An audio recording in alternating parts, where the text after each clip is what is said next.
Every time you help a mentee in distress, you'll build trust.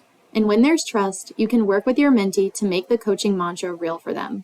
That happens starting right now. This play will be part of the performance case cracking process. In order to move forward with performance case cracking and be able to prescribe a solution, the coach and mentee must agree on the diagnosis of the issue. If you and the mentee are not in agreement, you'll need to follow this play to convince the mentee that their diagnosis is wrong. Now let's take a look at where this would fall on the peak performance equation. Convincing a mentee their diagnosis is wrong would fall under role workflows and methods. This interaction will be performed as a strategy to get the mentee to understand their contribution to a problem they're facing, or to convince them that their diagnosis is wrong in some other way.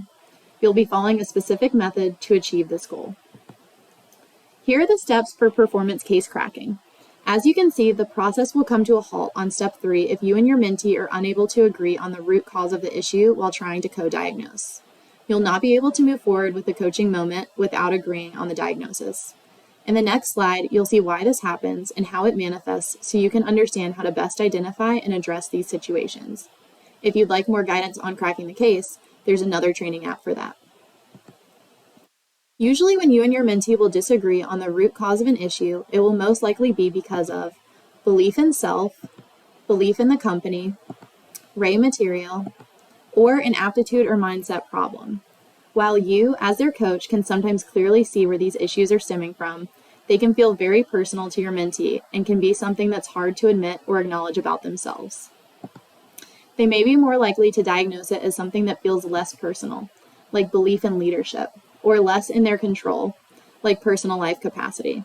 It's possible that this play won't always work. Some people come to you for coaching, but what they really want is validation. In conclusion, it can be hard to get your mentee to self-reflect or alter their perception of the issue at hand. But it's super important because your mentee needs to feel like they can trust you, open up to you, and have you help them. That is a really special part of the coach-mentee relationship.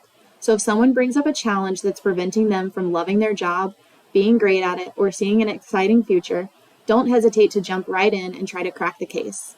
It might take some time to co-diagnose and get on the same page as your mentee.